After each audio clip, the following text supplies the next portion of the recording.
Vamos seguir no Corinthians aqui. Tem o Dorival falando aí do Garro, tem o Campinho também. Vocês coloquem o que vocês quiserem aí.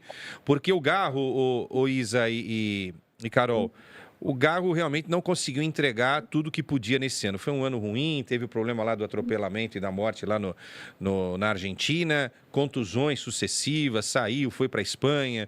E ele realmente, esse ano, não é um ano legal do Garro, ao contrário do que aconteceu no ano passado, quando ele formou com aquele trio, né, com o Memphis e com o Yuri, e que ajudou o Corinthians a sair da zona do rebaixamento e fazer uma campanha extraordinária naquela reta final. O Garro desse ano, realmente... Você vai terminar onde você fala, pô, não fez falta. A não ser que ele entre aí na final e consiga dar um passe, fazer um gol e tal, mas realmente está bem abaixo do que a gente pode esperar. E aí acho que não é culpa do Garro, né? É uma contingência de momento, de uma contusão que vem atrapalhando a carreira. E o Dorival falou isso depois do jogo contra o Cruzeiro, essa frequência, essa baixa frequência do Garro em jogos do Corinthians na temporada. Vamos ouvir aí.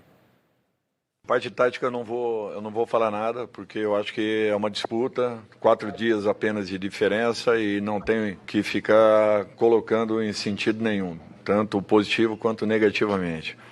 O Garro foi uma opção, ele está retornando, pouco treinou, pouco trabalhou, mesmo assim entrou, contribuiu, acho que isso é um fato importante. Tá aí, Garro, sabe quantos jogos no ano? 35, nem todos como titulares. 2 Eu acho gols. que ele não fez muita diferença, não, no jogo contra o Cruzeiro. O Corinthians conseguiu segurar bem sem ele. E até mesmo depois que o Memphis e o Yuri Alberto foram substituídos, o Corinthians... Eu não sei que bicho picou isso. Mas esse é o bicho da Copa do Brasil que tá picando o Corinthians. Aí. Eles conseguiram segurar muito bem sem o Garro. Como você falou, né, Cassada? Infelizmente, não é o ano do Garro. O Garro não... se desenvolveu esse ano da forma que ele desenvolveu o ano passado, as jogadas, os gols. Então, esse ano ele tá, assim, não faz muita diferença no time do Corinthians. A não ser que a gente tenha um milagre no domingo e ele faça aquele gol e aí eu vou ter que enfiar o rabo entre as pernas. Mas você vai enfiar o rabo entre as pernas feliz, né? Muito feliz. Ó, meninas, Isa, 35 jogos no ano, tá? 2 gols e 7 assistências. Por si só, os números já são bem pobres. Poucos. Mas aqui eu tô dando uma olhadinha. Quais jogos, viu, Gui? Quais jogos ele jogou os 90 minutos? Pô, aí eu tô vendo aqui. 16 contra o Cruzeiro, que é o jogo mais próximo aí. Mas ele jogou 90 minutos contra o Ceará, 89 contra o Vitória, tá? Entra aqui na conta. 90 contra o Bahia, aí Juventude e Palmeiras. Outra vez Palmeiras e Cruzeiro e São Paulo. E o Red Bull Bragantino. E o Grêmio. Os outros jogos, gente, um ou outro que ele consegue... Aí, no início, antes da contusão mesmo, jogou contra o Barcelona 90 minutos e tal. Enfim, eu contei aqui, que deu uns 12 jogos dos 90 minutos. Pouco. Então, quer dizer, de 35, ele jogou 90 minutos, 1/3 desses jogos. Isso é muito pouco, né? Pouco. Muito pouco. Discorram sobre o tema aí. Pode falar, Isa. Não, de fato, assim, eu acho que pelo que se espera do Garro, o Garro é um jogador diferente.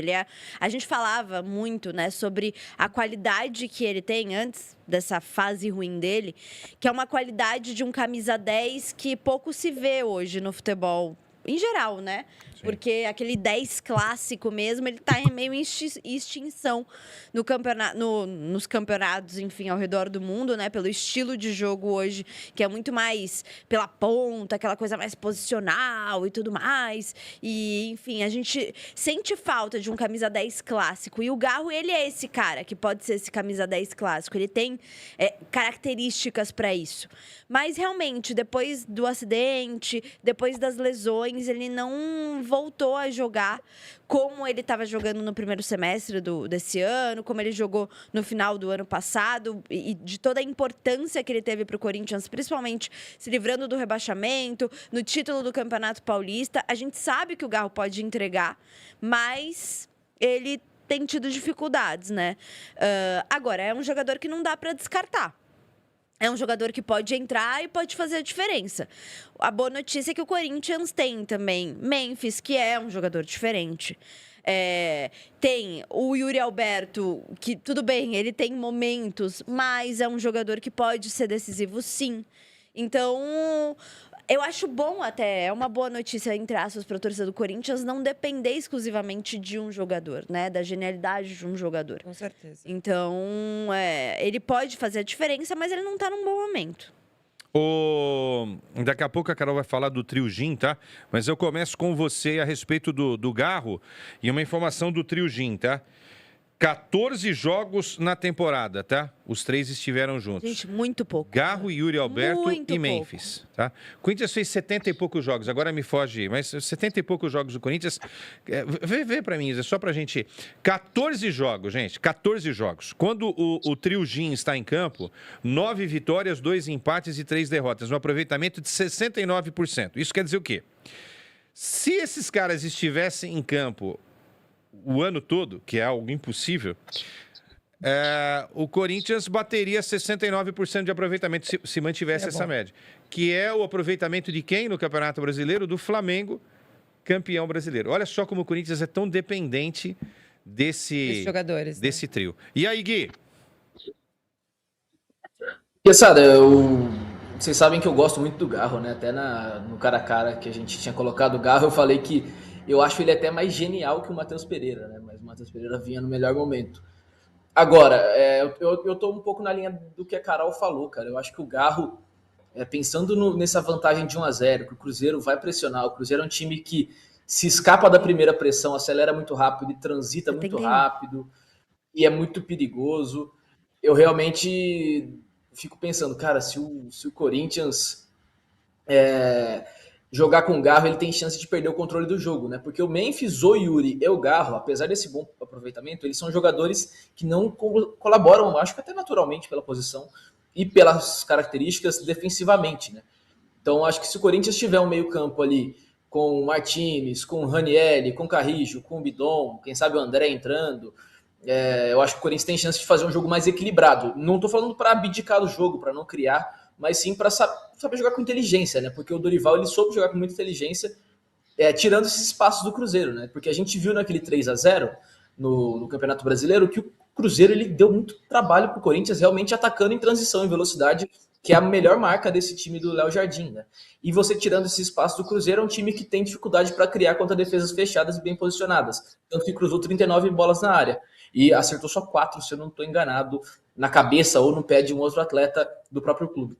Então, eu acho que o Garro, ele tem que ser, se tiver bem, vai para o banco, fica lá, uma opção se precisar, talvez até para substituir o próprio Memphis ou o Yuri em algum momento, mas eu acho que mesmo se ele tiver 80%, assim, ele não deve ser utilizado, na minha opinião.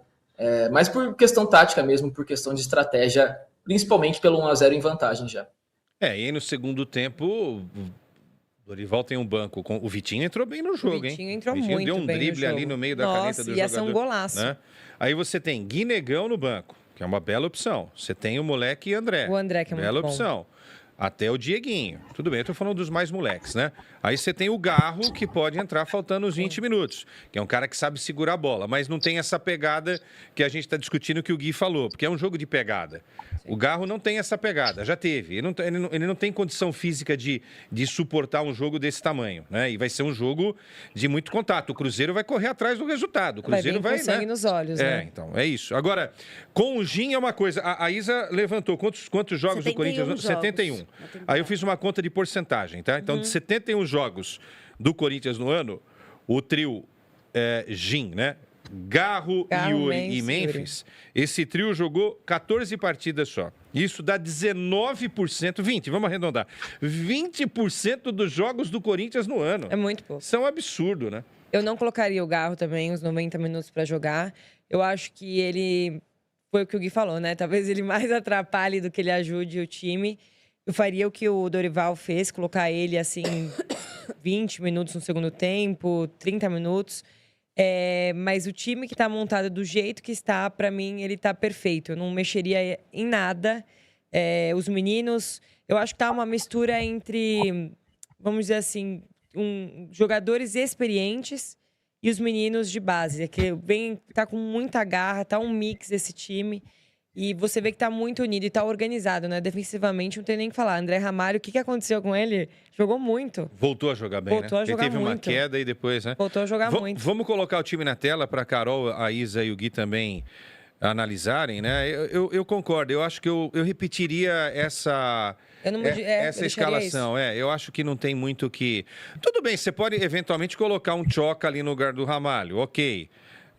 De repente você pode no ataque não vai mexer com Memphis e Yuri. Se bem que o Yuri a gente precisa entender também essas dores no pubis aí se vão atrapalhar ou não. Ele saiu de maca, né? Então. Tá fazendo exames, tal. A gente vai ter informações aí nas próximas horas, tal.